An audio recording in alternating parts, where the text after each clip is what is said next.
Bien, muy buenas noches a todos. Al ser las 8 de la noche, les agradecemos enormemente que nos acompañen esta noche acá en esta videoconferencia que pues logramos gracias a la ayuda de una de nuestras alumnas, Angie Soto, pues conseguir. Conseguimos la suerte, la generosidad de el indígena, líder indígena Boruca, don Gilbert González Maroto. Don Gilbert ha trabajado durante varios años, principalmente en el asesoramiento en la parte educativa y de negociación de varios territorios indígenas. Ha trabajado también con la asesoría del Estado y de instituciones no gubernamentales en el propósito de crear vínculos entre los pueblos indígenas y el gobierno de la República. Trabaja también con la Asociación de Desarrollo Integral. Trabaja en una mesa de negociación para temas relacionados con los indígenas y sus necesidades, y por supuesto ha trabajado como mediador entre algunos grupos indígenas y por supuesto grupos no indígenas con propósitos de asegurar los derechos que usualmente se tienen en los territorios indígenas costarricenses.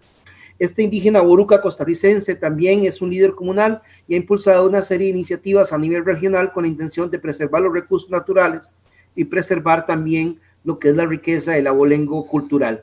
Con nosotros esta noche, un honor para nosotros es presentarles al señor Gilbert González Maroto. Don Gilbert, ¿usted me escucha? ¿Está por ahí? Le escucho perfectamente. En cuanto usted guste, puede compartir su escritorio y la pantalla de la videoconferencia suya. Hay 70 personas escuchándole dentro de la videoconferencia y en este momento 27 más en redes sociales. Les recordamos que solamente tenemos 100 espacios y seguramente en los siguientes 15 minutos se nos van a llenar. Así que, por favor, cuiden su espacio acá en la videoconferencia, que en cualquier momento don Gilbert va a estar con nosotros. Adelante, don Gilbert. Muchísimas gracias. Muy buenas noches a todos quienes están participando de esta videoconferencia.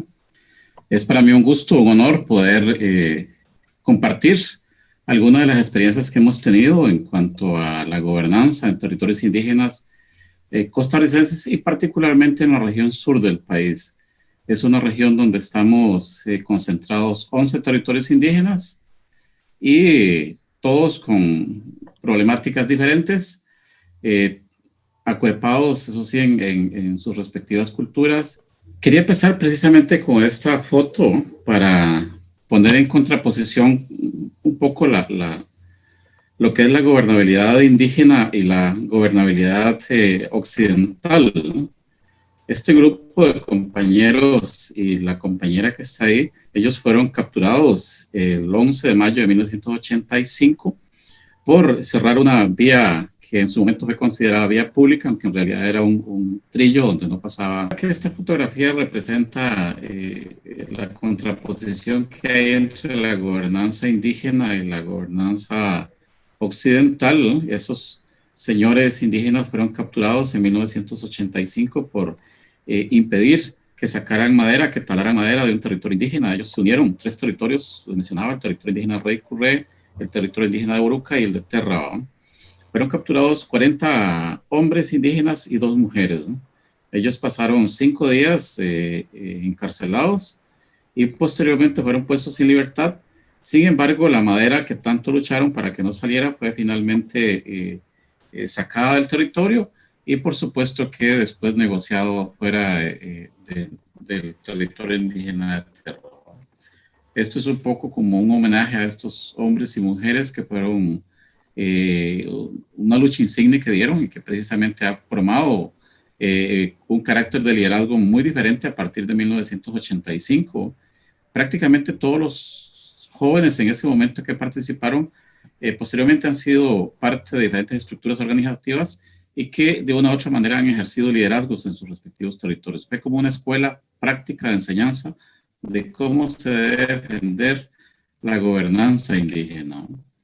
Tal vez para comenzar, vamos a ver, ahí está.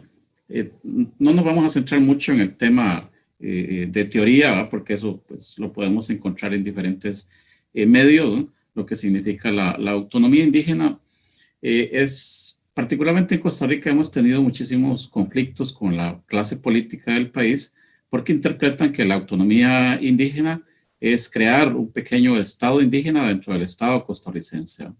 Sin embargo, la autonomía indígena desde la perspectiva nuestra de los pueblos indígenas significa tener una capacidad de decisión donde podamos dirigir los designios de nuestros territorios, nuestros respectivos territorios, partiendo de nuestras propias costumbres, de nuestra cultura, de nuestras tradiciones, de todos nuestros conocimientos.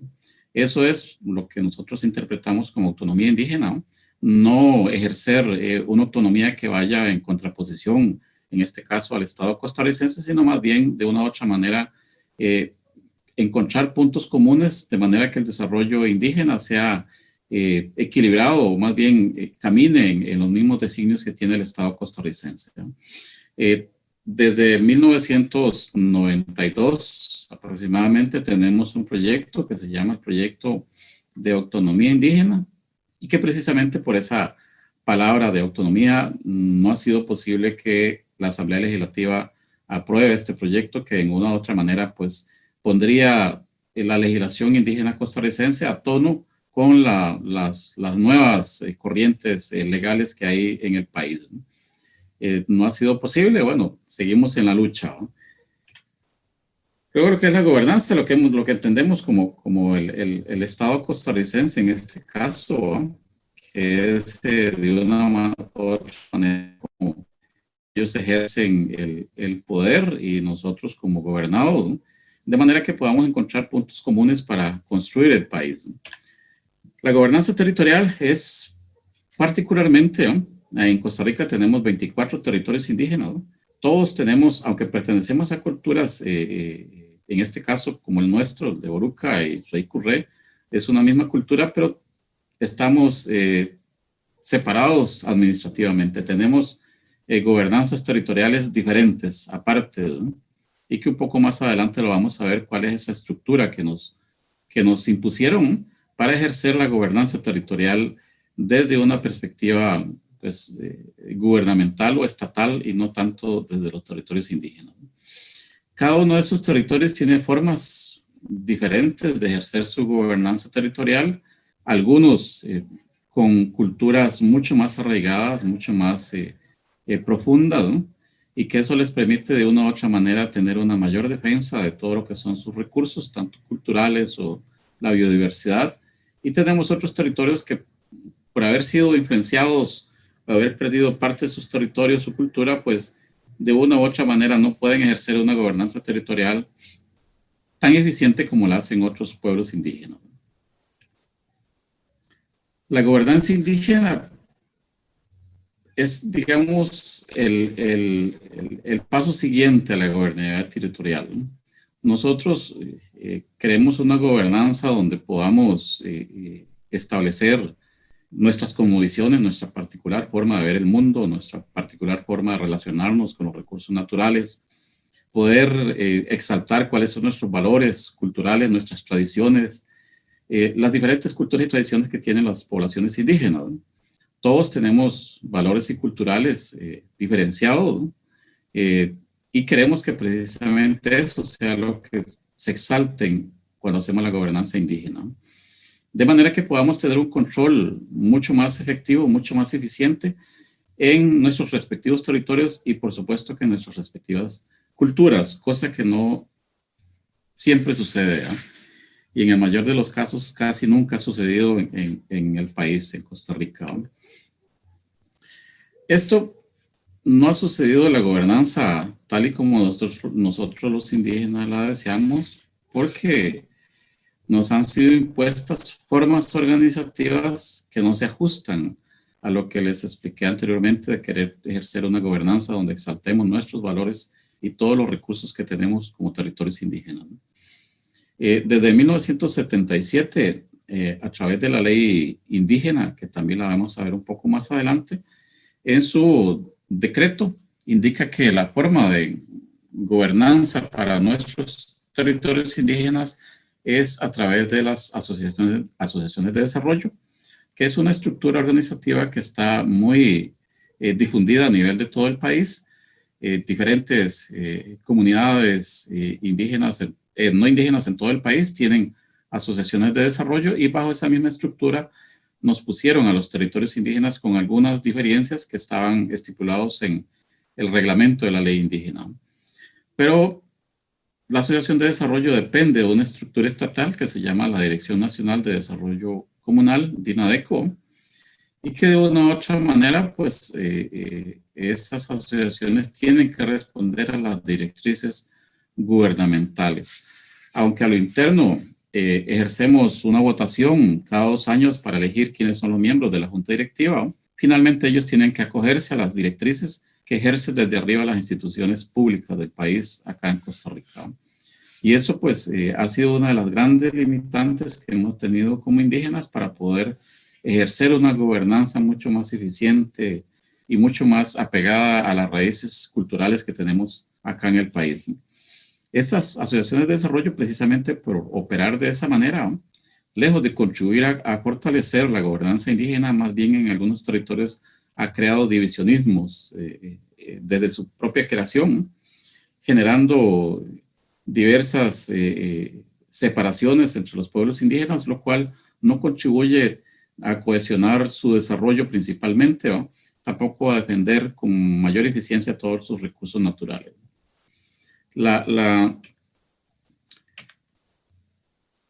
Esto que estamos aquí viendo es una resolución que sacó la Procuraduría General de la República en el año 2000, donde decía que de una u otra manera, pues en el fondo teníamos algún grado de gobernanza por encima de las asociaciones de desarrollo. Pero eso en la práctica no funciona así, no ha funcionado y se sigue trabajando de una manera donde respondemos a las directrices estatales, ¿no?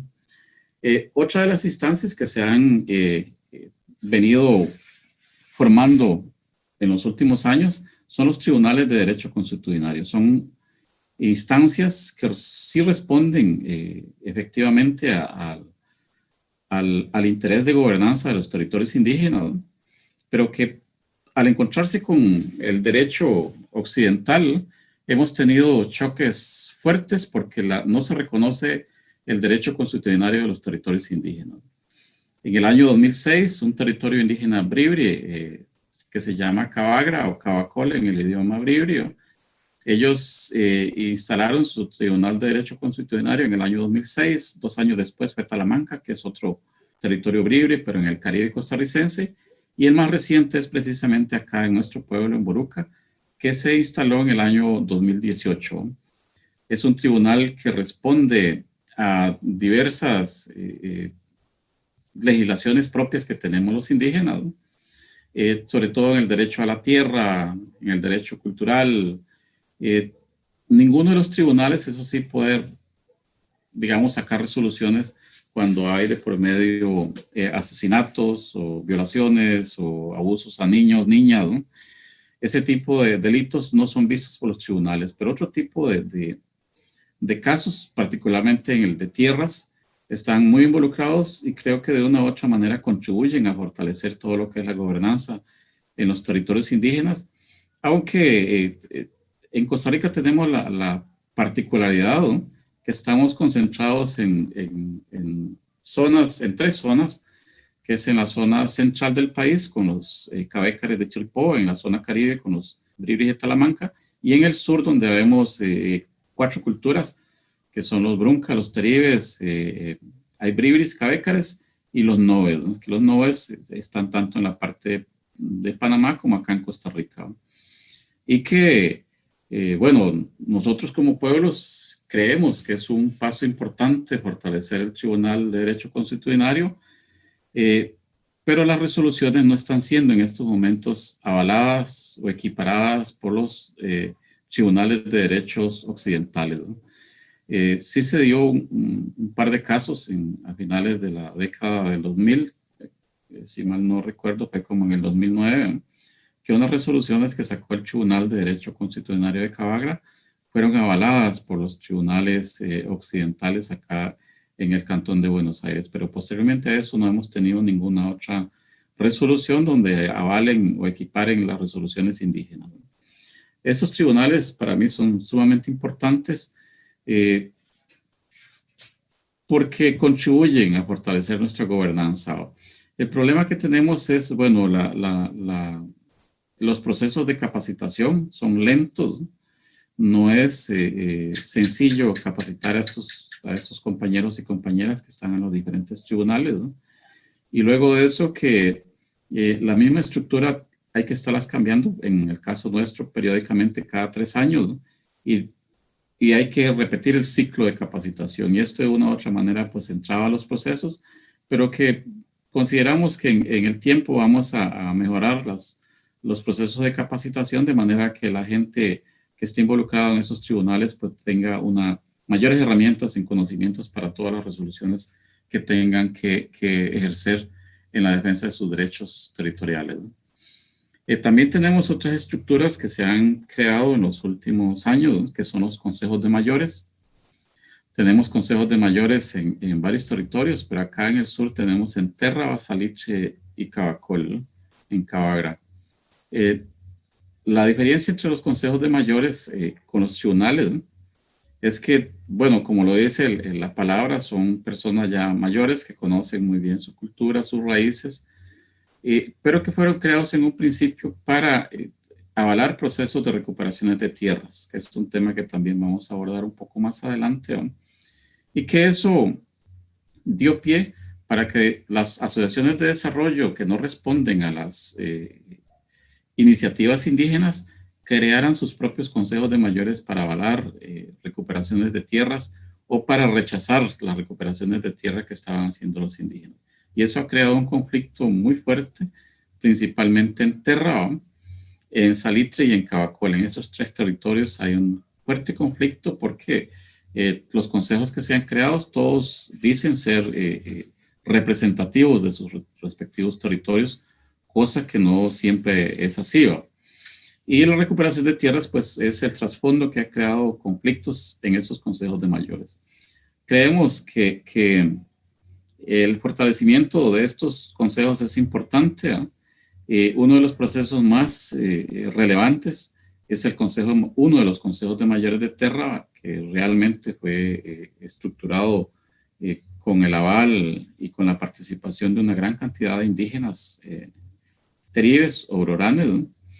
Y que ellos de una u otra manera se han visto fortalecidos porque han participado en un proceso interesante que es el de definir quién es indígena brorán y quién no lo es, basados precisamente en sus conocimientos, conocimientos familiares, ancestrales, ¿no? Que ellos han sacado, pues, todo lo que son las familias ancestrales de cada uno de los pobladores, y esto ha sido avalado por una institución que se llama el Tribunal Supremo de Elecciones. Entonces, hay una base de datos en el Tribunal Supremo de Elecciones donde se dice quién es indígena brorán o quién no lo es. Y esto es con una participación muy activa, constante del Consejo de Mayores, de uno de los consejos de mayores de Terra, ¿no? Entonces, si en esa línea podemos fortalecer otros en otros territorios, pues creo que va a ser muy importante, ¿no? Es uno de los temas más álgidos, más que mayor conflicto se ha creado en los últimos 8 años en el país, ¿no? El tema de recuperación de tierras indígenas. Desde el año 2012 que se empezaron, digamos, a publicitar un poco más todo lo que eran las recuperaciones de nuestras tierras, ¿no? Se ha creado un conflicto con las personas no indígenas que de una u otra manera estaban usurpando las tierras, ¿no? Y eso ha generado violencia constante en los últimos 8 años, ¿no? Hace 2 años fue asesinado un compañero indígena Bribre, Sergio Rojas Ortiz, ¿no? Y hace escasamente 2 meses fue asesinado otro compañero que es un indígena Terra, don Jerry Rivera. Fue asesinado también por el mismo problema de la recuperación de tierras. Esto, podríamos ahondar muchísimo tiempo sobre este tema, ¿no? Pero básicamente lo que vamos a ver es en qué está sustentado el proceso de recuperación de tierras que nosotros los indígenas estamos haciendo. La ley indígena creada en 1977 indica en su artículo 3 que todo toda negociación de tierras o proceso de traspaso de tierras entre indígenas y no indígenas es ilegal. Y eso no se ha respetado. La misma ley indica que el Estado costarricense debe asignar recursos económicos para expropiar a las personas que ya estaban dentro de los territorios indígenas.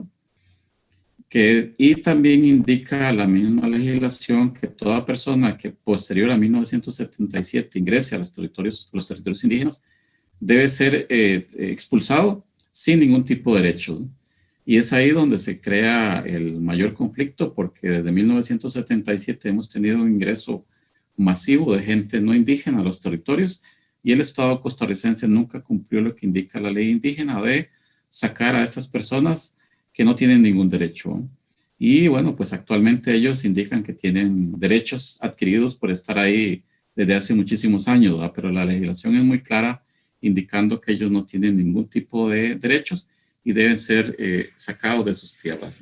Eso es, digamos, desde la parte legal y que el Estado no ha cumplido.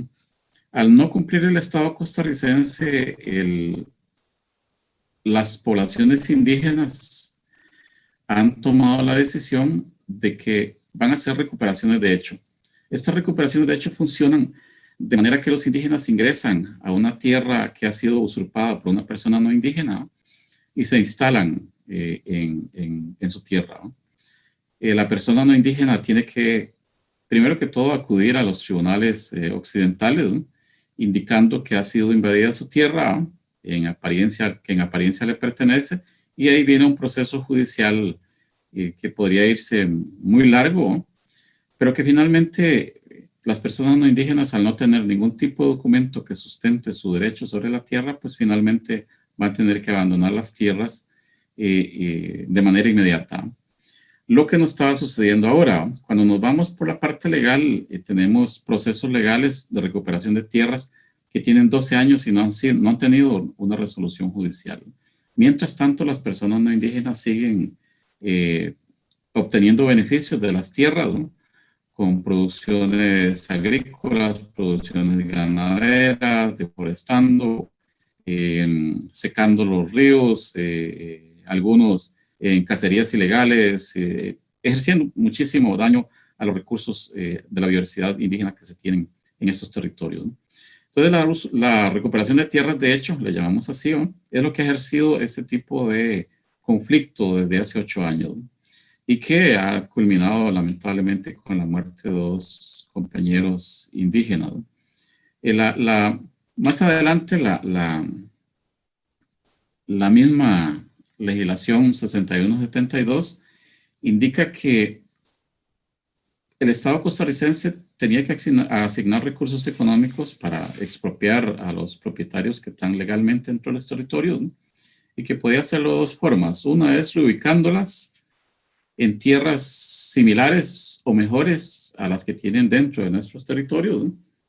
O bien ser expropiadas. Esto es lo que ha funcionado siempre. No hay ninguna persona que haya sido reubicada, ¿no?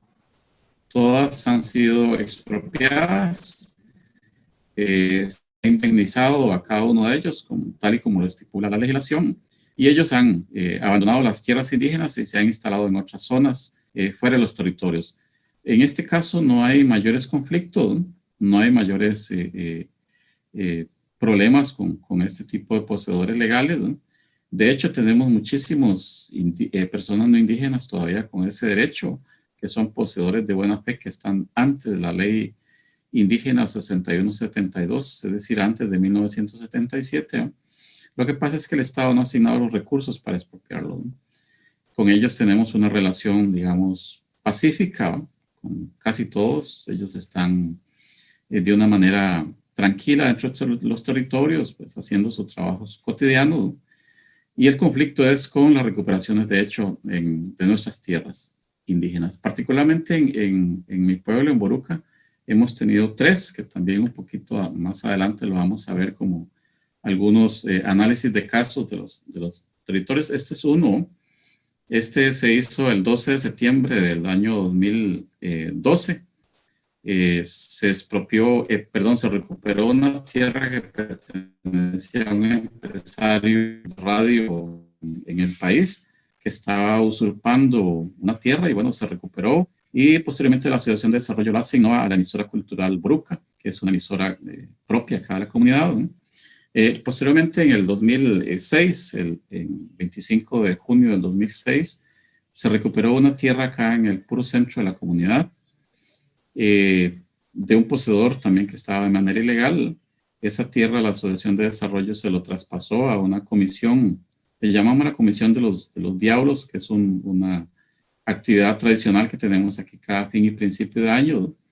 Ellos ahí construyeron un rancho de palma tradicional. Bueno, no coloqué la foto, pero bueno, ahora está muy cambiado a como está ahí.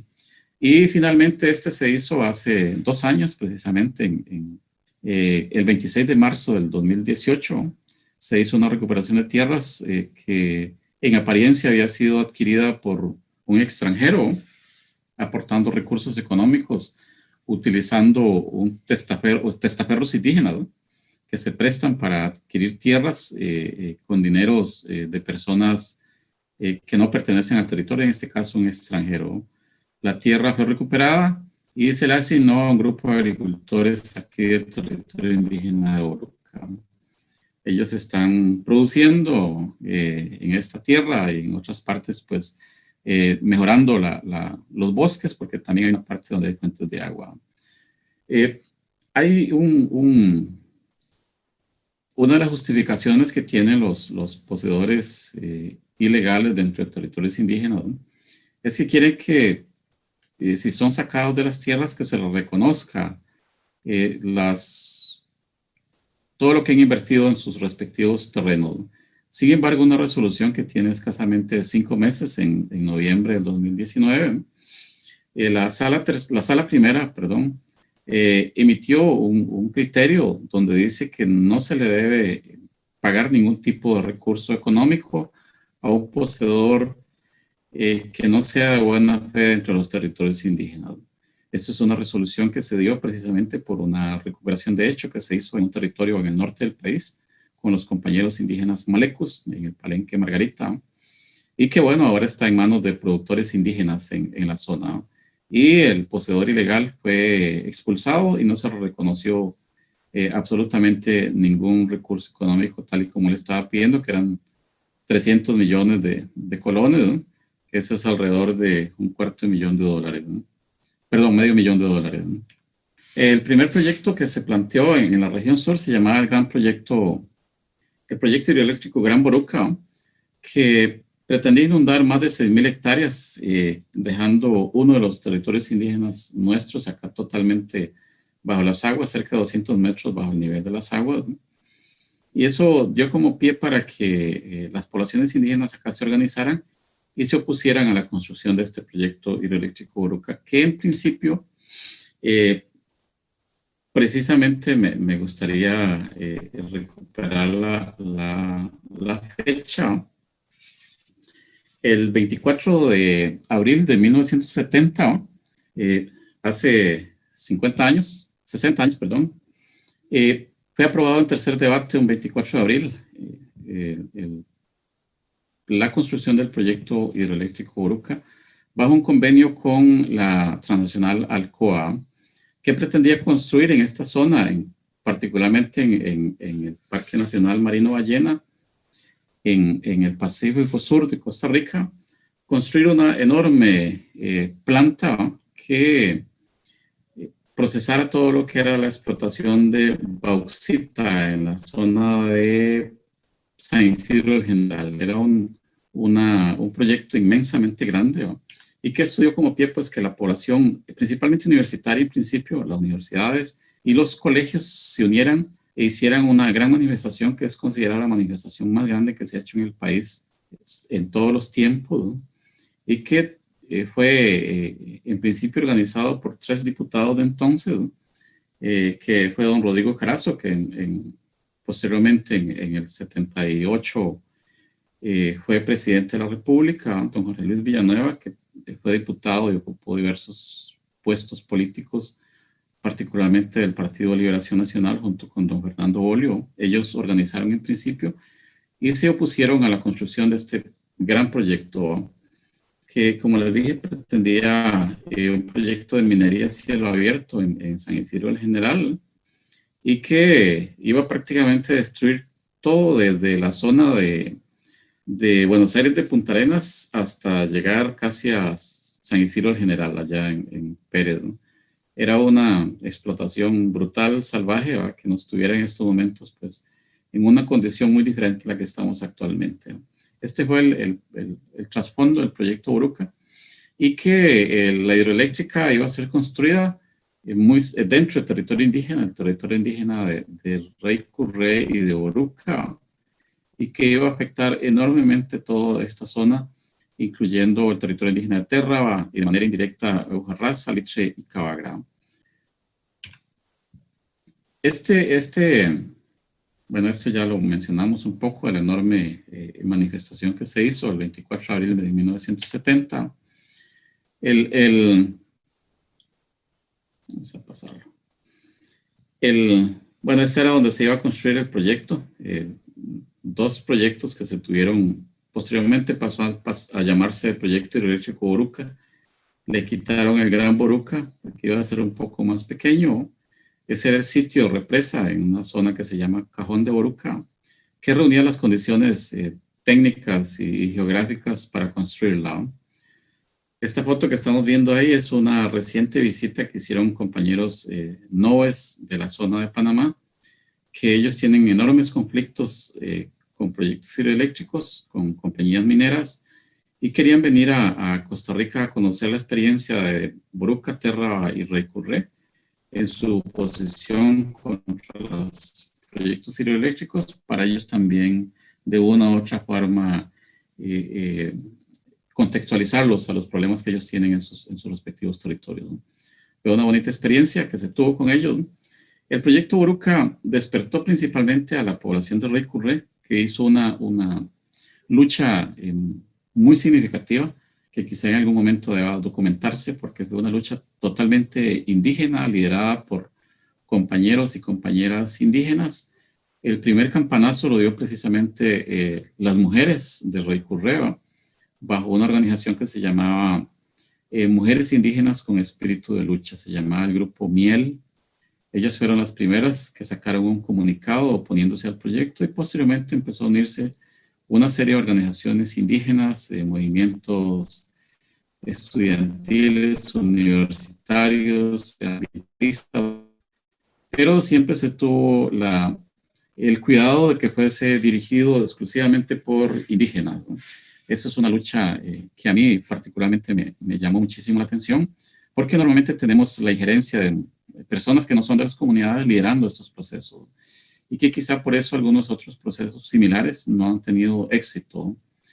Este proyecto hidroeléctrico Boruca, en el 2004, el Instituto Costarricense de Electricidad, que era la institución pública que promovía la construcción de este proyecto, tomó la decisión de sacarlo del territorio indígena Rey Curré y construirlo un poco más hacia el norte, ¿no? Pero que iba a afectar entonces el territorio indígena de Terra, ¿no? Que lo vamos a ver un poco más adelante. Este proyecto, si bien es cierto, le quitaba el peso a Rey Curré, sencillamente lo trasladaba a Terra, pero el efecto iba a ser casi similar, ¿no? Porque si bien no iban a ser inundados, en este caso el cauce del río Terra se iba a haber disminuido hasta en un 80%. Eso significaba que todo lo que es la convivencia de Rey Curré con el río, toda esa interacción que ellos tienen con el río, se iba a haber frenado totalmente, ¿no? Todo el desplazamiento que ellos tienen, la pesca, las vivencias que todos los días ellos manejan con el río, pues va a perderse para siempre, ¿no? Aquí tenemos a los mismos compañeros NOVES, están en un sitio donde estaban las oficinas del proyecto hidroeléctrico en el territorio de Boruca, ¿no? Y que precisamente ahí estaban conversando un poco sobre la posibilidad de que el territorio de donde yo soy, de Oruca, toma la decisión de recuperar esa tierra y trasladársela a alguna organización que quiera hacer algún tipo de construcción, algún tipo de museo en referencia a la lucha que se hizo contra el proyecto hidroeléctrico. Posteriormente se pasó a llamarse el DIQIS. Antes del DIQIS hubo dos proyectos más que pasaron muy rápidamente. Ellos lo llamaron el proyecto hidroeléctrico Veraguas 1 y Veraguas 2, pero posteriormente lo pasaron a llamar el proyecto hidroeléctrico DIQIS, y que era un poco más pequeño, que era la parte más clara acá del mapa, ¿no?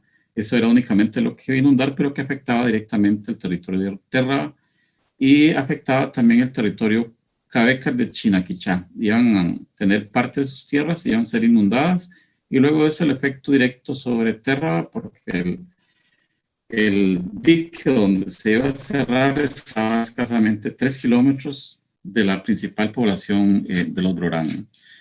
Ellos, bueno, prácticamente reiniciaron la lucha de cero, porque no se esperaba que el ICE trasladara el proyecto hacia su zona. Y creo que también ellos dieron una lucha muy, muy importante, ¿no? Y lograron también cohesionar el apoyo de muchísimas instancias externas, ¿no? Y particularmente creo que una de las personas que más pudo inclinar la balanza fue el relator especial de los derechos humanos de Naciones Unidas, que visitó la comunidad hace varios años, ¿no? Aquí vemos las diferentes marchas, caminatas que ellos hicieron para oponerse al proyecto hidroeléctrico, el DIQIS, ¿no? Aquí tenemos precisamente a Ollane Zanaya, que era en su momento el relator especial sobre los derechos de los pueblos indígenas de las Naciones Unidas, ¿no? Y que declaró que este proyecto hidroeléctrico no estaba respetando precisamente la gobernanza del territorio indígena de Terra. No estaba respetando la gobernanza de los otros territorios que iban a ser afectados de manera indirecta. Y eso en cierta medida creó muchísima revolución interna en las diferentes instituciones públicas del país, particularmente en el ICE, que era la que impulsaba el proyecto, porque eso daba pie a que tenía que hacerse una consulta a los pueblos indígenas afectados, ¿no? Cosa que en su momento ellos estaban tratando de superar por mecanismos mucho más expeditos, menos representativos, ¿no? Y al relator decir que esto tenía que ser consultado de manera abierta a las poblaciones indígenas afectadas mediante un debido proceso, ¿no? Pues eso en cierta medida afectó el avance rápido que estaba teniendo el proyecto. En noviembre del 2018, el Instituto Costarricense de Electricidad anunció el cierre total del proyecto hidroeléctrico Ildiquis. En su momento dijo que, bueno, no se podía superar el proceso de consulta con los territorios indígenas, que era inseguro el resultado, entre otros cuestionamientos, ¿no? Y que pasaba a investigar otro tipo de energías que podían potenciar la producción en la misma zona acá de Buenos Aires, ¿no? Pero esa aventura que hizo el Instituto Costarricense de Electricidad nos costó a los costarricenses la módica suma de $174 millones, ¿no? Algo que tenemos que pagar, ¿no? Y que precisamente contribuye mucho al desequilibrio económico que en este momento tiene esa institución, y que al 2018 indicaba que tenían un déficit que rondaba los 314.000 millones de colones, una suma sumamente alta. Los indígenas en la fase del proyecto hidroeléctrico X siempre mencionamos que una hidroeléctrica ya era bueno, como estar hablando de los dinosaurios, ¿verdad? Cuando hay otro tipo de generación eléctrica, modernas, con menos impactos a los recursos naturales, ¿no? Menos impacto, bueno, se eliminaba el impacto al río Terra, ¿no? Entre otras cosas, ¿no? Sin embargo, el ICE nunca quiso retomar estas ideas que los pueblos indígenas estaban proponiendo, ¿no? Y paradójicamente va el ICE, cuando cierra el proyecto hidroeléctrico El Diquis, indica que van a centrar sus esfuerzos en los próximos 14 años en investigar el desarrollo energético en parques geotérmicos y 2 proyectos de energía solar. Uno de estos proyectos de energía solar es algo que ellos han estado investigando en la región. En el Cantón de Buenos Aires tenemos una zona que se llama Potrero Grande, donde tiene un enorme potencial para la generación de energía solar, ¿no? Y que esperamos que en estos 14 años que dice el ICE, pues pueda concretarse algo, porque la energía solar genera mano de obra de más larga duración que lo que genera un proyecto hidroeléctrico. La justificación de fondo siempre fue que la hidroeléctrica iba a generar una enorme cantidad de mano de obra, que si bien es cierto la generaba en su momento de construcción, en este caso rondaba las 4,000 personas aproximadamente, pero era un lapso que no superaba más de 4 años. Y posteriormente el manejo de la hidroeléctrica pues iba a darse por unas pocas personas. Calculamos que no iba a ser más de 100 personas las que iban a manejar el proyecto hidroeléctrico, todos con una altísima formación académica que en la región no tenemos, ¿no? Entonces era darle trabajo a gente que no pertenecía a la región. Dichosamente el proyecto ya fue cerrado y hoy estamos con otros esfuerzos más, digamos, aceptables por parte del ICE en la generación eléctrica. El otro caso que quiero mencionarles, que es muy nuestro, muy de mi pueblo de Borucao, es que hace unos 4 años aproximadamente, el Instituto de Puertos del Pacífico, junto con el Instituto Costarricense de Turismo y el Ministerio de Ambiente y Energía, firmaron un acuerdo para construir un atracadero en el Parque Nacional Marino Ballena. Es un parque que es administrado por el Ministerio de Ambiente y Energía, pero que tiene una particularidad y que está muy relacionado con todo lo que es la gobernanza indígena de Borucao, con la territorialidad, ¿no? También, porque pudimos demostrar que esta área, el Parque Nacional Marino Ballena, es un área de uso ancestral del pueblo indígena de Borucao, porque hemos tenido una relación histórica, ¿va?, con esta zona, por entre varios elementos. Quizá el más importante es que en Borucao hacemos arte con tejidos de algodón, hilos de algodón, y son teñidos con tintes naturales, pero hay uno que es muy especial, que es pintado con el caracol muricea, que se encuentra precisamente en esta zona del Parque Nacional Marino Ballena.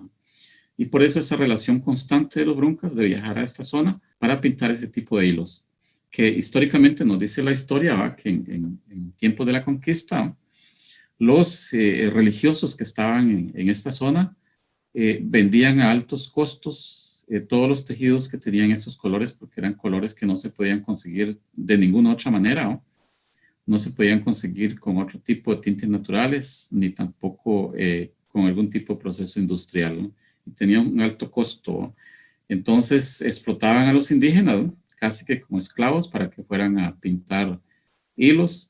También los indígenas bruncas viajaban a zonas de Veraguas en Panamá para pintar hilo, porque ahí también encontraron el caracol muriceo. Un poquito más adelante vamos a ver un bonito intercambio que hubo hace poco tiempo con indígenas de esa zona. Esa es la relación que tenemos nosotros con el área, el Parque Nacional Marino Ballena, y pudimos demostrar que es un área de uso ancestral, ¿no?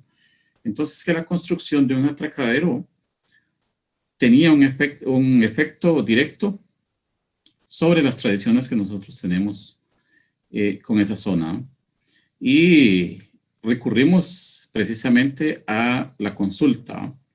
Si querían construir un atracadero, tenían que consultarle al pueblo indígena de Borucao. Y eso dio pie a una lucha de aproximadamente 2 años, ¿no?, donde pasamos por demostrar que era un área de uso ancestral, demostrar que era necesario hacer la consulta, ¿no?, y demostramos también por medio de estudios científicos, ¿no?, el impacto que iba a tener la construcción de un atracadero, no solo sobre el caracol murice, que es el que utilizamos, ¿no?, sino sobre otras expresiones culturales que vamos a hacer a esa zona. El área donde se iba a construir el atracadero es en la playa Piñuela, es la parte que se ve en el fondo allá de esta foto. Ahí se iba a construir el atracadero, tenía aproximadamente 160 metros de largo. Ahí tenemos un diseño tal y como ya lo tenían previsto.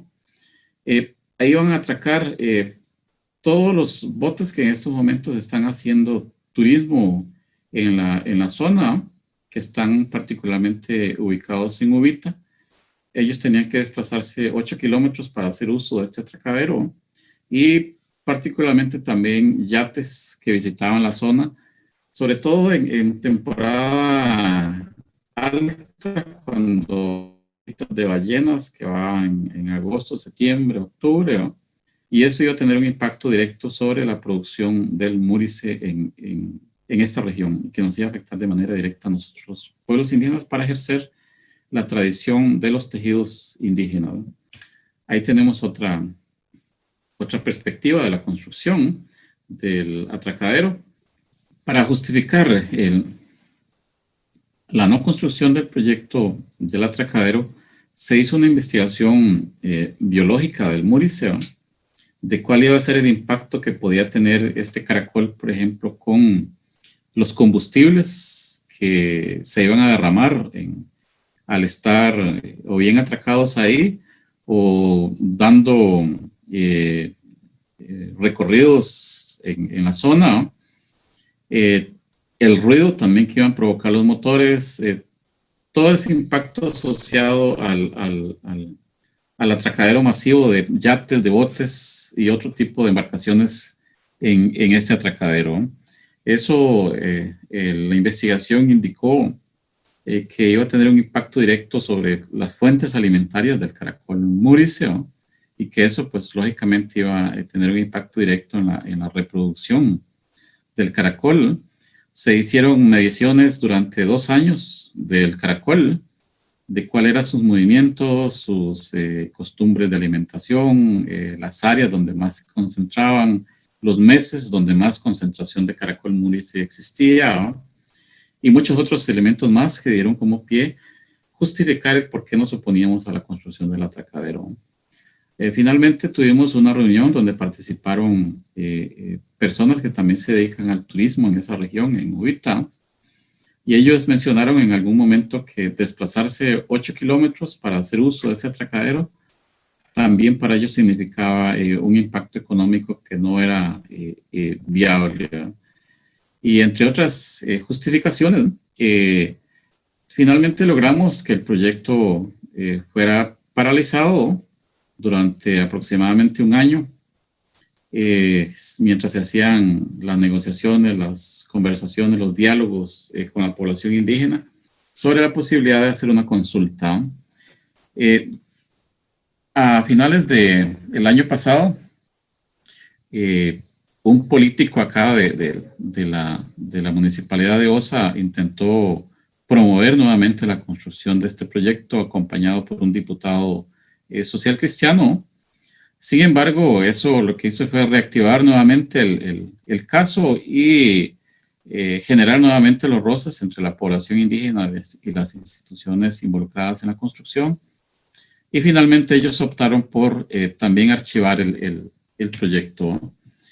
Esta foto muestra algunos de los procesos de capacitación que tuvimos en el Parque Nacional Marino Ballena, para que los niños y las niñas conocieran el caracol múrice.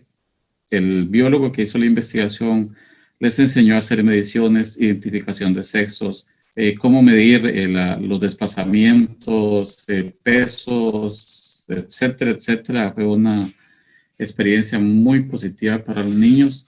Y también los mayores indígenas de Boruca les enseñaron dónde encontrar los caracoles, cómo extraer el tinte, cómo tratarlos para que no se mueran, cómo hay que colocarlos para que reinicien su ciclo de producción del tinte, ¿no?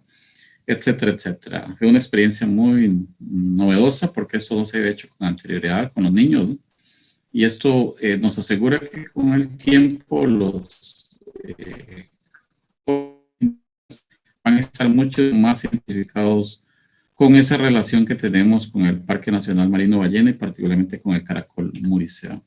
Este es don Teodoro González, que fue uno de los maestros que le enseñó a los niños cómo extraer el caracol y cómo pintarlo. Ahí vemos el manojo de hilos, donde están los caracoles ya con el color morado. Ahí lo tenemos. Este es el color que finalmente, entre más se seca, más morado se vuelve el hilo. Y por eso es un tinte que no se puede conseguir en ningún otro lado, excepto con el caracol muricea. Es importante destacar que los indígenas no destruyen el caracol. Sencillamente le extraen el tinte y lo vuelven a colocar en las rocas donde fueron encontrados para que continúen su ciclo de vida. Fue interesante hace pocos meses, también con compañeros indígenas noves de la zona de Veraguas en Panamá, que ellos, sus abuelos les contaban que tenían antes comercialización con los borucas. Eso es un desplazamiento de aproximadamente 400 kilómetros que hacían los indígenas de Boruca para comercializar con ellos, y que parte de la comercialización significaba ir a comprar hilos pintados con el caracol muricea. Ellos han perdido completamente ese conocimiento, ya no lo ejercen, ya no tienen playa incluso, y ellos tenían esa historia de sus abuelos y querían conocer cuál era el proceso. Y hace precisamente en el 5 de marzo estuvieron aquí en la zona de Boruca y fuimos a la playa para que ellos conocieran todo el proceso. Llevamos acá a un maestro pintor, que es don Olger, y que les enseñó cuál es todo el proceso y que ellos allá pues quieren recuperarlo y que ojalá en un corto tiempo podamos ejercer algún tipo de comercio sustentado en este conocimiento que ellos han perdido. Aquí está la fecha cuando el Instituto Costarricense de Puertos del Pacífico, el INCOP, junto con el ICT, tomó la decisión de no construir el atracadero. Eso es hace poquísimos meses, 5 meses. Y eso pues para nosotros fue una noticia muy positiva, porque nos permite seguir ejerciendo nuestras costumbres, nuestras tradiciones en un área que es de uso ancestral y que no es un territorio indígena, no está especificado en la legislación como un territorio indígena. Sencillamente es un área de uso ancestral, pero que al demostrarlo casi que se transforma en un territorio indígena más. Algo importante es que esta lucha que se dio con el atracadero sirvió para elaborar un convenio de cooperación con el Ministerio del Ambiente y Energía para hacer este uso ancestral en el Parque Nacional Marino Ballena de manera ya, digamos, legalizada. Entonces se firmó un convenio donde especifica cuáles son las responsabilidades de las partes, cuáles son las obligaciones de cada uno, tanto del ministerio como del territorio indígena Boruca, qué se puede hacer dentro del parque, qué no se puede hacer también, el tiempo también que va a durar el convenio. En este momento estamos regidos bajo un convenio administrativo con el Ministerio de Ambiente, pero se está en estos momentos trabajando para que este proceso quede dentro de los planes de manejo del Parque Nacional Marino Ballena. Cada plan de manejo se renueva cada 5 años. Entonces eso nos da un tiempo mucho más largo de poder estar haciendo ejerciendo nuestras costumbres y tradiciones dentro del parque. Ahí tenemos a don Mario Lázaro, que era el presidente de la Asociación de Desarrollo de Boruca, firmando el convenio, y la que está atrás es la anterior viceministra del Ministerio de Ambiente y Energía. Eso fue un convenio que en este momento está en validez. La Asociación de Desarrollo tiene que los nombres de todos los indígenas de Boruca que tienen derecho a ingresar de manera gratuita al parque, tienen derecho a acampar, a hacer fogatas. Es prohibido hacer fogatas en los parques nacionales del país. Nosotros no tenemos esa prohibición. Podemos extraer sal del mar, hacer pesca tradicional, y algunas otras cosas más están especificadas dentro del convenio. Eso es sumamente importante porque significa que la población indígena de Boruca ha ejercido una gobernanza propositiva en algunos momentos sí, con conflictos serios, pero siempre buscando acuerdos comunes entre las partes, porque es la mejor forma de resolver los problemas, ¿no? Los conflictos permanentes, pues va a generar precisamente eso, acrecentar las diferencias y no solucionar problemas. En este caso hemos, aparte de impedir que se construyera el atracadero, pues hemos firmado un convenio y estamos en buenos términos con el Ministerio del Ambiente y Energía. Estamos participando en una mesa de diálogo con esta institución y otras instituciones del país, de manera que podamos hacer acciones conjuntas. El MINAE, por ejemplo, en estos momentos está haciendo visitas periódicas al territorio indígena de Oruca para vigilar que no haya cacería ilegal, que no haya tala ilegal. Han capturado taladores ilegales con maderas preciosas y que en estos momentos han pasado también a ser parte del patrimonio indígena de Oruca, cosa que antes no se capturaba una madera y se lo llevaban fuera del territorio y nunca se sabía qué pasaba. Ahora hay cerca de 7.000 pulgadas de maderas capturadas y están en manos de la Asociación de Desarrollo Oruca. Eso es un paso sumamente importante. Aquí está un poco lo del convenio que les estaba mencionando.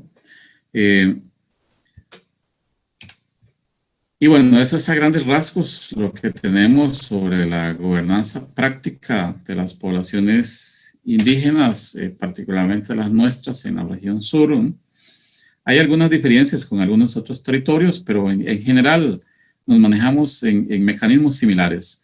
Hay algunos territorios que tienen menos conflictos con sus tierras, como el caso de los Bribres de Talamanca o los Cabécares de Chirripó, pero bueno, es parte del ejercicio que hemos estado haciendo en los últimos 8 años de defender nuestros derechos, de recuperar nuestras tierras.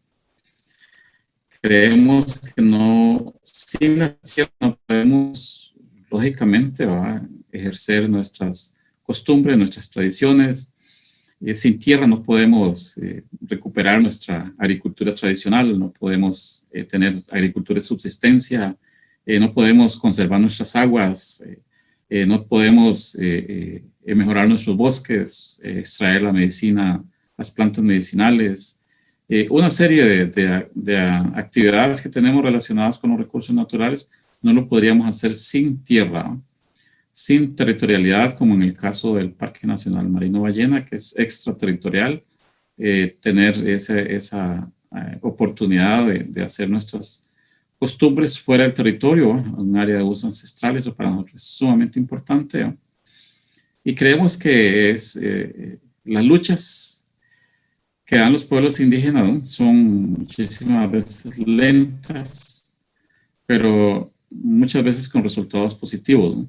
Quizá ahorita el tema más difícil, conflictivo, es el tema de recuperación de tierras, ¿no?, pero creemos que estamos avanzando. En estos momentos el gobierno costarricense ha creado un proyecto de recuperación de tierras. Se espera que en unos 3, 4 años se empiecen a hacer las recuperaciones de tierras por parte del mismo Estado costarricense, ya no con la participación de indígenas que están arriesgando sus vidas, ¿no?, ni tampoco con participación de las asociaciones de desarrollo. Eso significa que serían un proceso dado entre el gobierno costarricense y los usurpadores de tierras. Eso nos saca a nosotros de la ecuación y permite tener una mayor tranquilidad en las familias y en los territorios indígenas. Esto es a grandes rasgos lo que tenemos. Es un tema muy amplio, muy largo, con muchísimos antecedentes de tipo legal y de tipo cultural que podríamos aquí ahondar toda la noche y no terminaríamos de entenderlo en toda su extensión. Bien, muy bien, don Gilberto, muchísimas gracias. Dígame. Adelante. Sí, muchísimas gracias, de verdad, con esta experiencia de poder compartir estos conocimientos, que si bien es cierto no son solo míos, ¿no?, sino que lo han construido una gran cantidad de personas en todos estos procesos de lucha que hemos dado. Sí, yo lo interrumpí porque tenemos varias preguntas aquí en el chat y en el canal de YouTube, donde estamos retransmitiendo su charla. Nos preguntan en el canal de YouTube, que si existe la posibilidad de que, por ejemplo, un indígena sea juzgado en tribunales externos a los tribunales que tienen los territorios indígenas. Sí, lo normal está operando así, ¿va? Bueno, yo les mencioné 3 temas, ¿va? Que era el de asesinatos, el de violaciones, eso se juzga en los tribunales normales, occidentales, ¿no? En los juzgados respectivos, ¿no? Pero hay otro tipo de medidas que sí son juzgadas por los tribunales constitucionarios, ¿no? Para citar un ejemplo, en el Tribunal de Derecho Constitucional de Cabagra, una muchacha indígena tenía un hijo con una persona no indígena que era usurpadora de tierras en ese territorio, y el Tribunal de Derecho Constitucional, bueno, él no le pagaba pensión a la muchacha, ningún tipo de recurso para contribuir en la crianza del niño, y el tribunal tomó la decisión de asignarle la tierra que tenía el usurpador, ¿no? Se lo dio a la muchacha indígena, y esa resolución él la apeló y lo llevó a los juzgados occidentales, y el juzgado externo simple y sencillamente dijo que era una decisión, era una cosa juzgada, y sencillamente avaló lo dicho por el Tribunal de Derecho Constitucional. Y bueno, hoy la muchacha es poseedora de, si mal no recuerdo, son como 30 hectáreas de tierras en el territorio indígena de Cabagra. Entonces, en ese sentido, hay algunas cosas que los tribunales manejan y son respetados por los juzgados occidentales, ¿no? Pero hay algunos otros temas que no están tan bien complementados en las decisiones de las partes, ¿no? Pero bueno, es parte de las negociaciones que se están haciendo, ¿no? Algunos acercamientos que se han tenido con el Poder Judicial para que tanto los juzgados occidentales conozcan cuáles son digamos, la legislación indígena que nosotros tenemos, ¿no? Cómo lo ejercemos, ¿no? Y para que nosotros también podamos hacer procesos en orden. Existe la palabra que lo usan los abogados, que es el debido proceso, ¿no? Cuando no se hace un debido proceso, pues es difícil que los tribunales occidentales reconozcan el proceso indígena, ¿no? Entonces es parte de las capacitaciones que en estos momentos se están dando, ¿no? Cómo hacer un debido proceso para que las resoluciones que ellos den no sean apeladas y después perdidas. Bien, hay otra pregunta acá en el chat de la videoconferencia. Dicen, ¿solo los indígenas pueden realizar esta actividad con el caracol o lo tienen como parte de algún proyecto turístico? Solamente los indígenas. Los guardaparques, guardaparques en el Parque Nacional Marino Ballena no permiten que personas ajenas al pueblo indígena de Boruca ejerzan esa tradición. Y además, bueno, la técnica no es tampoco tan sencilla, ¿va? De hecho, aquí en el pueblo tenemos alrededor de 15, 20 personas que conocen a la perfección cuál es el mecanismo de tinte, ¿va?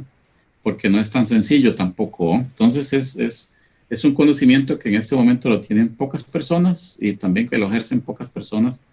Y en este caso la gente no indígena en el parque no pueden hacerlo porque los guardaparques no lo permiten. Bien, lo felicitan desde El Salvador y desde Panamá por su charla, igual desde Costa Rica. Por ejemplo, el compañero y colega Víctor Barrantes desde Tortuguero dice que gente más organizada, digno de replicar en otras problemáticas del país, donde generalmente no se toma la opinión de las comunidades cuando se desarrollan grandes proyectos como las famosas piñeras. La compañera y colega Angie Soto, quien también es exalumna de ICETUR y indígena, ha estado contestando algunas preguntas de los compañeros en el chat que son de carácter técnico, por lo que les recomiendo que por favor observen el chat donde pueden ver respuesta, y a las preguntas que algunos de ustedes están haciendo. Por otra parte, tenemos la pregunta y consulta del profesor José Martínez Heikel. Adelante, profesor, usted puede hacer su pregunta. Sí, don Gilbert, yo tengo la duda si existen algún tipo de prácticas culturales que en principio por ir en contra del ordenamiento jurídico costarricense los ha obligado a ustedes a negociar algún tipo de fueros especiales. Estoy pensando, por ejemplo, a nivel de enterramientos hasta el consumo de determinadas especies protegidas, que por lo menos sí sé que sucede con el caso de los malecus. Y lo otro que quería saber es cuál es el fundamento normativo de los tribunales consuetudinarios. Porque se mencionó la ley indígena 6172. ¿Es esta misma ley o existe una legislación aparte para regular ese tipo de tribunales? Sí, con respecto a lo de los tribunales de derecho constitucionales, están basados en el convenio 169 de la OIT, que aquí en Costa Rica es ley desde 1992, ¿no? Y que estipula en uno de sus capítulos el que los pueblos indígenas puedan ejercer su legislación propia. Lamentablemente no hemos tenido la aprobación del proyecto de ley de desarrollo autónomo que en cierta medida ordenaba o hacía posible ejecutar el convenio 169, que es muy amplio para todos los pueblos indígenas del mundo y que aquí no se ha podido hacer, pero está sustentado en el convenio 169 de la OIT. Ese es el sustento legal. Luego, con algunas prácticas culturales, conflictos, digamos, de que no podamos ejercer legislación sobre algunas costumbres y tradiciones de nuestro pueblo, sí las tenemos, ¿no? Los pasos que hemos venido haciendo son, pues, algunos muy lentos, ¿no? Sobre todo de protocolos, ¿no? Uno es el de hacer peritajes culturales. Eso es cuando, un ejemplo, un compañero indígena Noe fue condenado, bueno, en principio encarcelado por asesinato. Él adujo que había sido provocado por una persona que ejercía la brujería.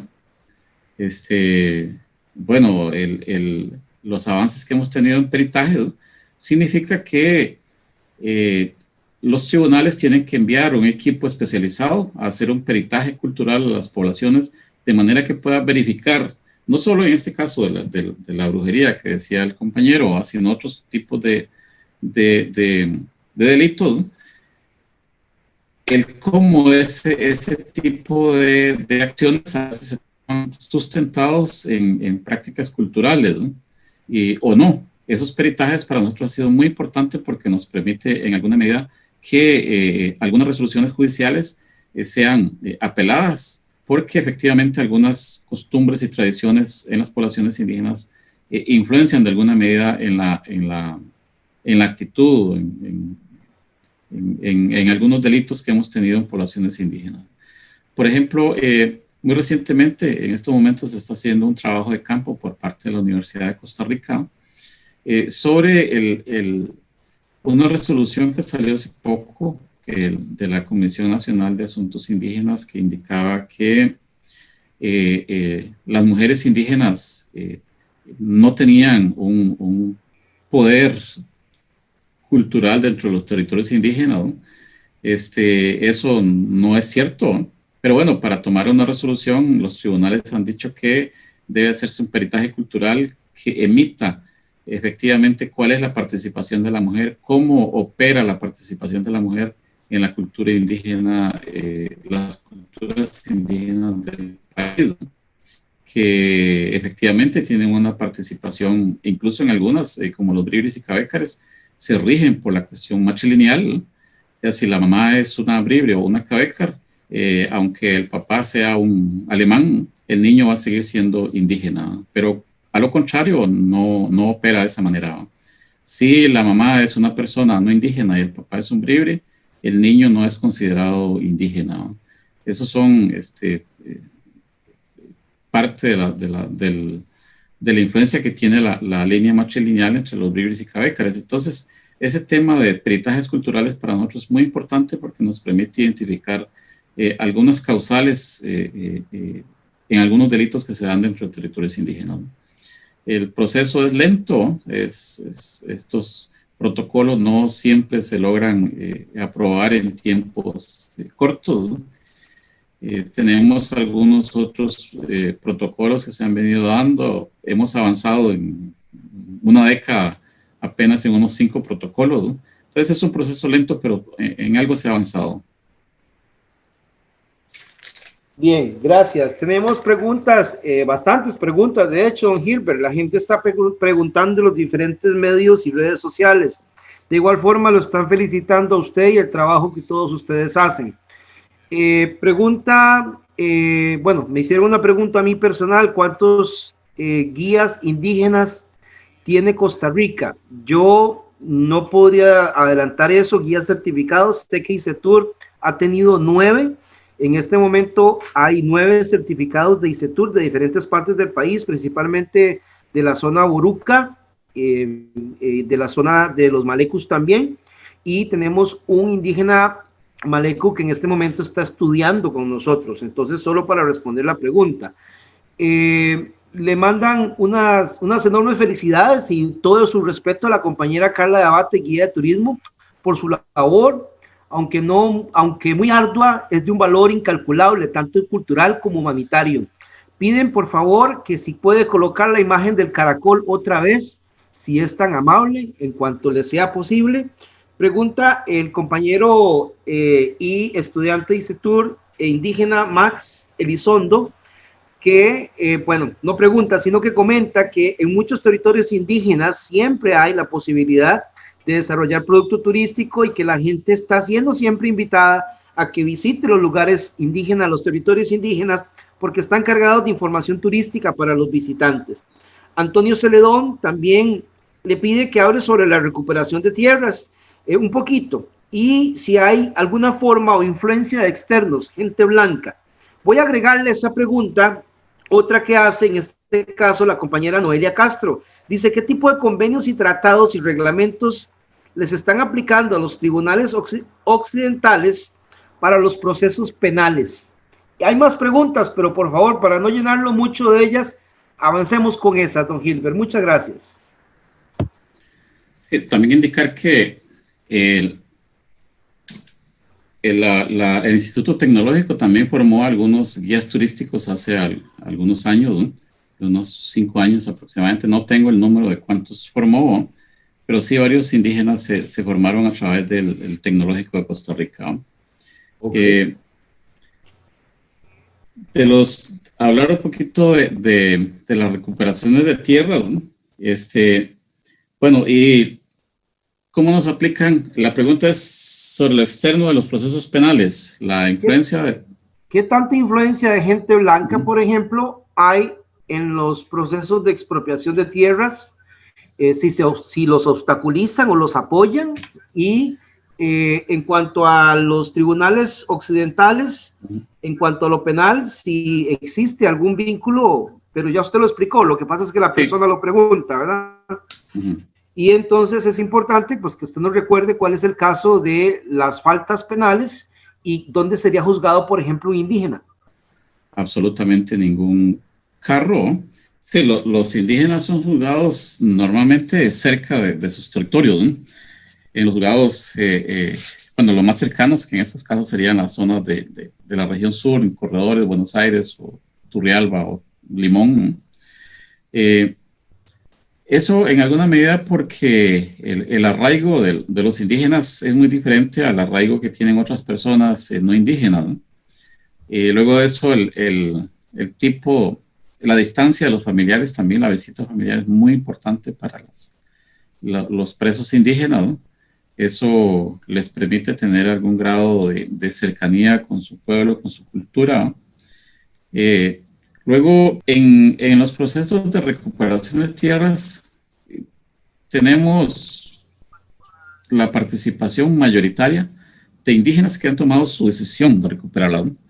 Eso, para nosotros, al menos en Boruca, es vital, ¿no? Vital.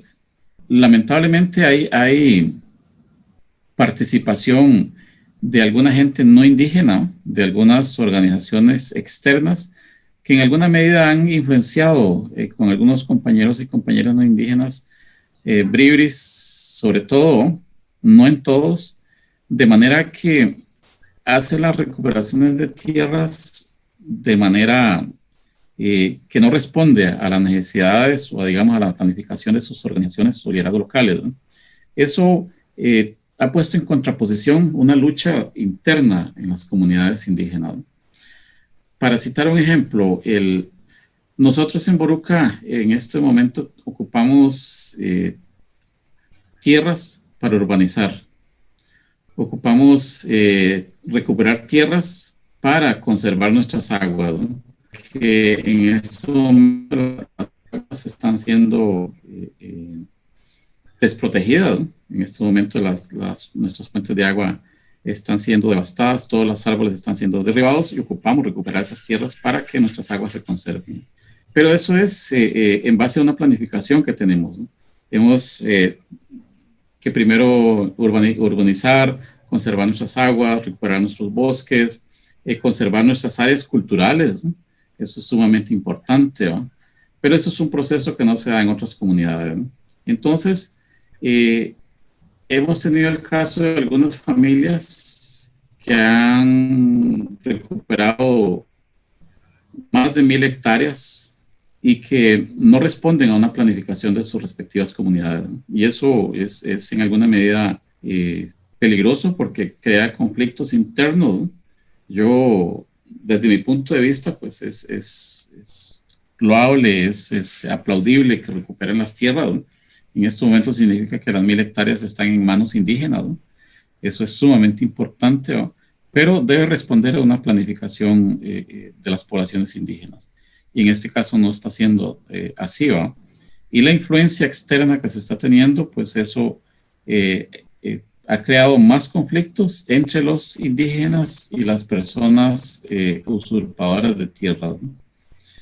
Porque no hay, digamos, un protocolo de recuperación de tierras. Nosotros en nuestro pueblo, en Boruca, cuando hemos recuperado tierras, hemos reunido hasta más de 100 personas para hacer una recuperación de tierras. Eso nos da seguridad.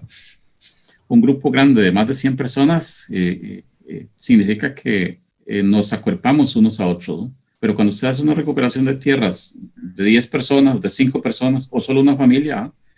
Está totalmente propenso a sufrir violencia por parte de los poseedores ilegales, ¿no? De ser agredidos por ellos, ¿no? O de ser constantemente atacados psicológicamente, físicamente, como ha sucedido constantemente en los últimos 8 años. Entonces debería hacerse un protocolo en cada territorio para que tengamos primero cuáles son las prioridades, un protocolo de seguridad para que los compañeros y compañeras indígenas no sean agredidos y mucho menos asesinados como ha pasado con Sergio y con Jerry, ¿no? Entonces la influencia externa en alguna medida existe, ¿no? Dichosamente es minoritaria, ¿no? La mayoría de recuperaciones se han hecho partiendo de esas necesidades internas de cada territorio, ¿no? En el caso de Rey Curré han hecho unas recuperaciones bastante importantes. Creo que rondan unas 500 hectáreas aproximadamente, ¿no? Que han sido dadas a las personas para que cultiven, para que hagan sus viviendas. Han recuperado áreas de interés turístico, ¿no? Áreas con vocación para la siembra de plátano. En estos momentos ellos tienen siembras de plátano en áreas recuperadas y eso les está generando recursos económicos, ¿no? Es bien importante que estas recuperaciones respondan a iniciativas internas y no externas, ¿no? Yo espero que en un corto plazo la influencia externa pues finalice, ¿no? O bien se adecue a los intereses de los territorios indígenas, ¿no? Siempre todo movimiento que se hace, como les mencioné, el proyecto hidroeléctrico Boruca, que fue dirigido por indígenas exclusivamente, ¿no? Eso fortalece nuestras luchas y digamos que elimina todo tipo de conflicto interno también. Y eso es muy importante cuando tenemos luchas tan importantes como la recuperación de tierra, ¿no? Lo felicita Ivania Cibrián desde Guatemala y espera llegar a visitar esas comunidades indígenas. Dice que ella es guía de turismo y operadora de turismo y promueve el turismo comunitario. Es muy interesante su participación. También lo felicita Antonio Celedón desde Costa Rica.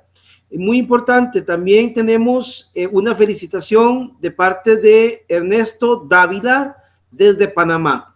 Y preguntan acá en el YouTube Live, en el canal de YouTube, pregunta el muchacho o colega Elis Jafet García, que si por favor usted le puede explicar un poquito mejor cuando habló de mujeres violadas y gente asesinada y que fueron vistos en tribunales de justicia. Pregunta que ha sido castigado o no ha sido castigado. Sí, los tribunales occidentales los castigan como cualquier otro caso nacional, ¿no? Ahí la única participación que hay es posterior en otras áreas, principalmente en área social, de manera que los indígenas cuando estén por terminar su condena tengan algún tipo de opción diferente, ¿no?, para reintegrarse a su comunidad. Es decir, que si tienen que pasar todavía 2 años más en la cárcel, que pasen una en su territorio, haciendo algún tipo de trabajo comunal, algún tipo de servicio social, dedicándose a algún tipo de actividad local, de manera que no lo pase dentro de la cárcel, pero eso es posterior a que esté por cumplir su condena. Las condenas en estos casos de asesinatos, de violaciones, son juzgados como cualquier otro ciudadano costarricense, no hay ninguna diferencia. Bien, hay 2 preguntas más acá en el chat de la videoconferencia. Una de ellas es si usted tiene idea de cuál es el porcentaje de la población costarricense que es indígena. Esta la hace el compañero Víctor Barrantes desde Tortuguero. Sí, es un 2.4% de la población costarricense, somos 104,000 indígenas, de acuerdo al censo del 2011, ¿no? Debemos ser un poquito más ahora, después de 9 años, ¿no?, de producción, ¿no? Pero lo oficial son 104,000 indígenas, distribuidos en 24 territorios y divididos en 8 culturas diferentes. Bien, también tenemos una pregunta acá en el chat, es de la colega Carla de Abate, y ella pregunta si usted tiene información acerca del área de territorios indígenas que aún falta por recuperar. Un porcentaje, lo que pregunta ella. Sí, la recuperación de tierras es, digamos, que está muy lenta, ¿no? Hay territorios que han sido invadidos en un 90%. Eso significa que de 1,000 hectáreas, 900 están en manos no indígenas, ¿no? Y el 10% que está en manos de ellos son tierras que no son aptas para agricultura o para vocación forestal, ¿no? Hay otros territorios sí que tienen menos problemas de ese tipo, ¿eh? Como les dije, los territorios Bribris y Cabécares de Talamanca, de Chirripó. En Boruca tenemos también una alta pérdida de tierras, andamos más o menos en porcentaje parecido, un 50% en manos indígenas, un 50% en manos no indígenas. Y por eso es tan importante la recuperación, porque las tierras han sido invadidas y el Estado costarricense no ha hecho cumplir lo que estipula la ley indígena, ¿no?, de sacar a los poseedores ilegales sin ningún tipo de derechos. Bien, tenemos una pregunta vocalizada acá en el chat, es de parte del colega Jorge Loría. Adelante, Jorge, con su pregunta para don Gilbert. Una consulta. Del tema que usted hablaba sobre el miembro indígena que asesinaron no hace mucho tiempo, creo que fue 2 meses, dijo usted 2, 3 meses. En ese pleito que se dio con las personas que usurpaban sus tierras, se habló del tema un poco de que los administradores de las mismas, en este caso las asociaciones, creo que son las que las administran, si me corrige usted, estaban por dinero dando las tierras. ¿Es cierto eso o es mentira? Mire, la probación de que las asociaciones de desarrollo, algunas, reciban dineros para otorgar las tierras, pues no ha sido probada, ¿no? Y basarse sobre los rumores, pues es difícil, ¿no?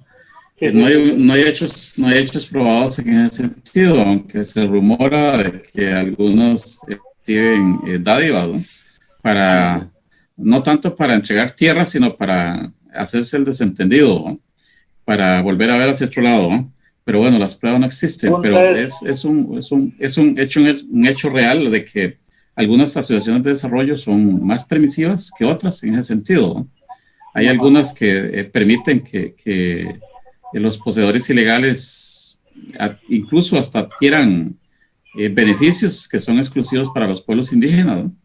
Como por ejemplo pagos por servicios ambientales, ¿no? Que reciban, por ejemplo, trabajo comunitario, el que da el Ministerio de Trabajo, que es exclusivamente para indígenas, ¿no? También hay personas no indígenas que lo reciben, o beneficios de otro tipo, como los que otorga el Instituto Mixto de Ayuda Social, el IMA, ¿no? Que no pueden ser dados dentro de territorios indígenas a personas no indígenas, ¿no? Y algunos de ellos reciben ese tipo de beneficios, ¿no? Entonces es permisivo en algunos, en otros dichosamente son más constantes en la vigilancia de que esto no suceda, ¿no? Están también de manera permanente con los compañeros indígenas y compañeras para que se respete el derecho de los pueblos indígenas, ¿no? Pero sí, efectivamente hay algunas que son muy permisivas. La otra y última pregunta. En el caso de los caracoles Murice, que dan esta tinta, a la hora de que la comunidad de ustedes va a hacer el tratamiento de la tinta, usted decía que el caracol no se maltrata, se devuelve al mar. ¿Cómo hacen los guardaparques? ¿Hay alguna certificación o alguna identificación de que diga esta persona es de la comunidad indígena, esta no? Sí, la Asociación de Desarrollo. La regulación de eso, digo. Sí, la Asociación de Desarrollo acá en el caso de Oruca ha enviado un listado de las personas indígenas que pueden ingresar al parque, ¿va? Sin ningún tipo de restricción, sin pagar la entrada, hacer uso tradicional de algunas actividades que ellos hacen. Hay un listado, ¿va? Entonces en base a ese listado los guardaparques permiten el acceso, ¿va? Concretamente con los pintores, como mencioné, son muy pocos, entonces esas personas están debidamente identificadas. Son unos 20 compañeros y alguna compañera indígena, ¿no? Están identificados, que son los que pueden ir a pintar o ingresar a las zonas donde hay caracoles Murice, ¿no? Con el estudio biológico que se hizo, se tiene identificados cuáles son las zonas con mayor producción que pueden hacerse uso en determinado tiempo. También las zonas donde hay menos producción y no pueden ingresarse en determinados periodos. Principalmente este periodo de tinte se hace entre enero hasta finales de abril. Ya a finales de este mes se termina la visita a hacer los tintes, ¿no? Porque así lo ha demostrado el estudio, que es importante entonces que la regeneración se dé de manera natural y no una explotación masiva del caracol, ¿no? Entonces tenemos eso, está bien regulado, el parque tiene identificado cuáles son los pintores y la gente que puede ingresar a hacer otro tipo de actividades. La última. Más de la cuenta. Bien, don Gilbert, no tenemos más preguntas en ninguna de las 3 redes sociales y tampoco acá en la videoconferencia. Felicitaciones, tiene, sí, eso sí, surtidas de muchas partes del país y de 1, 2, 3, 4, 5 países. Tenemos gente en esta videoconferencia, pues conectadas y escuchando sus impresiones acerca de la gobernanza indígena. No sé si usted desea cerrar la explicación o nos falta algún otro tema. No, estamos cerrando la videoconferencia. Muy agradecido con todas las personas que participaron. Sus consultas son valiosas, eso nos nutre de conocimientos y esperando que la información que les haya dado ha sido de interés, de construcción, que de eso se trata, ¿verdad? Que construyamos los conocimientos en conjunto y que también en conjunto tratemos de buscar soluciones a los problemas que tenemos y sobre todo un respeto a las culturas, a las diferentes culturas que existimos, ¿no? Todos tenemos cosas positivas, algunas negativas, ¿no? Pero todos siempre, si hay un respeto mutuo, pues todo es constructivo y todo en beneficio del desarrollo de los respectivos países, respectivos pueblos indígenas. Muchísimas gracias a todos. Muchísimas gracias a usted por esta donación de su tiempo y de la sapiencia que usted pues ha demostrado el día de hoy, y a la posibilidad de enseñarnos acerca de territorios indígenas y su gobernanza, tal y como usted me lo ofreció en su momento. Agradecerle muchísimo el trabajo que usted hace como líder comunal.